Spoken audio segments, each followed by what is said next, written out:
Is that what you expect a mirror to look like? Doesn't really look like a modern mirror, does it?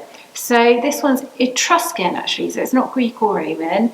The Etruscans were another sort of civilization, another people in Italy. And lots of bronze mirrors actually survive from Etruscan sources. And very often they can have kind of quite beautiful decoration incised into them of like mythical scenes and stuff. This one's quite a plain one, the only decoration it has is around the edge.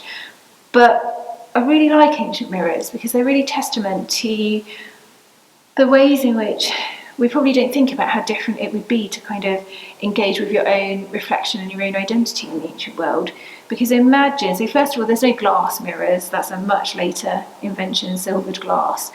So instead, ancient mirrors are made out of highly polished metal, essentially. So you're never going to get the level of kind of reflection to look at yourself as you would have in a modern mirror. You're just not going to get that.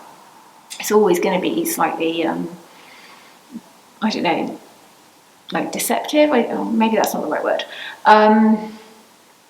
But also that means that these are kind of expensive objects, these little small mirrors. So ancient mirrors are always handheld. So imagine only ever seeing your own reflection in a kind of little handheld mirror, which effectively no one ever really uses anymore except to apply lipstick, do they? You're never going to see like your full reflection of your body unless you're looking at your reflection in a puddle or a river or a pond or something. So it's just not something that people would have had access to on a day-to-day basis like we do today. And so much of the way that we kind of frame who we are today is based on knowing what we look like and being able to see ourselves, isn't it?